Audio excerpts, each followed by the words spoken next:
Hello and welcome to Rushton Caravans and Motorhomes. This is a Swift Challenger 645. I'm going to show you some of the features and benefits as a reminder of how to operate the caravan.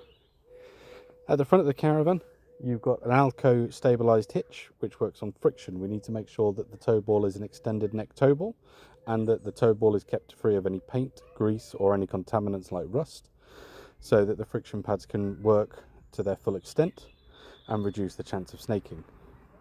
On this particular caravan as well, you've also got Alco ATC braking control, which is an electronic braking system if you've got the right connections on the back of the car, which will, if you do start to lose control, will apply the brakes either side to regain control without you having to worry.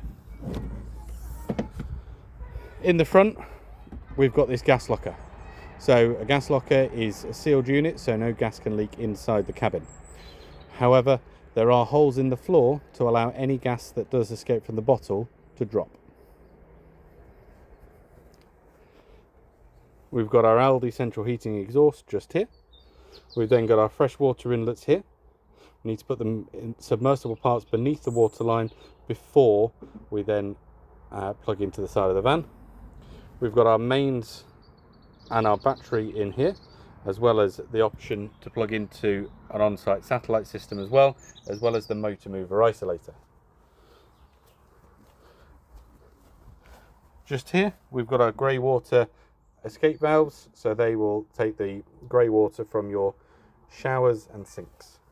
We've then got our toilet, so our flush goes in the top, and then at the bottom here we can then pull the cassette out, go and empty it and refill it with the blue chemical, which is the breakdown agent. On the near side, we've got access under the bed just there. We've got fridge vents just here. We've got our external barbecue point just there, and our external mains point just here as well.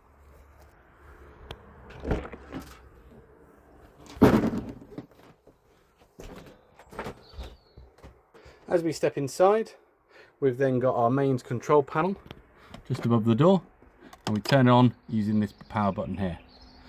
We've then got an option to turn the water pump on, and also this has an onboard water tank, so you can fill the tank and you'll have an indicator level just there.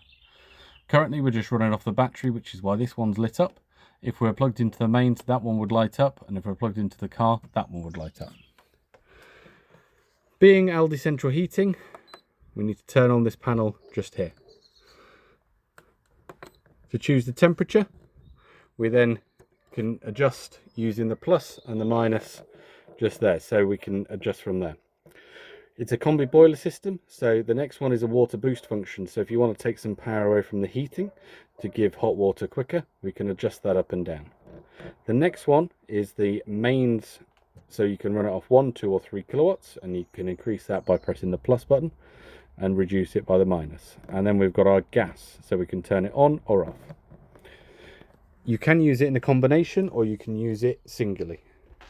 Underneath the near side front bunk, we've then got our consumer unit, which has got a number of isolators on, one for reverse polarity if the battery was installed incorrectly, the charger, the heating and hot water electric isolator, and you've then got a spare.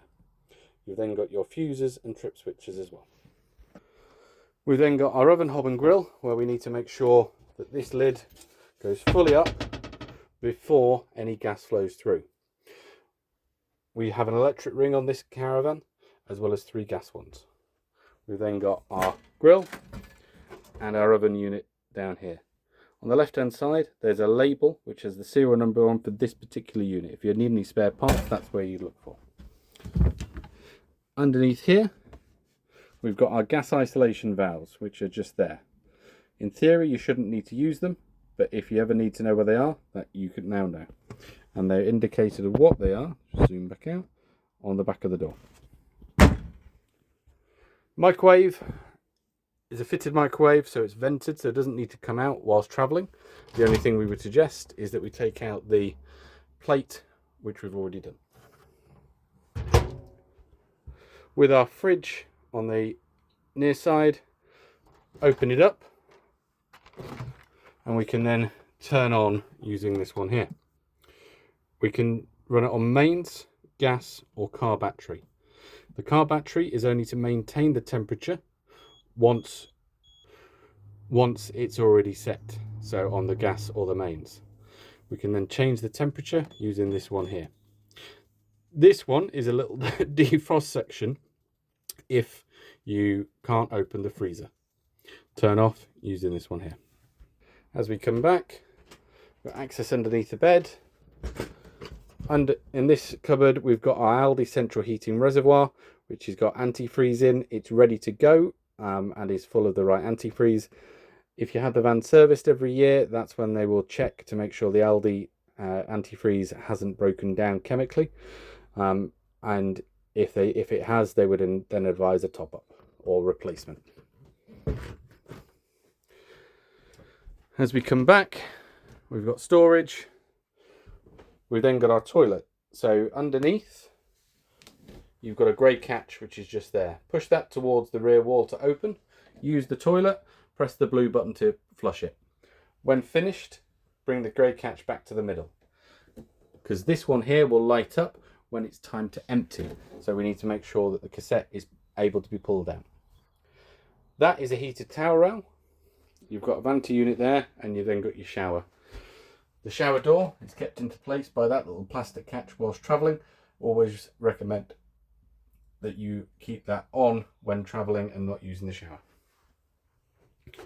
So that is the Swift. If you've got any questions, don't hesitate to ask.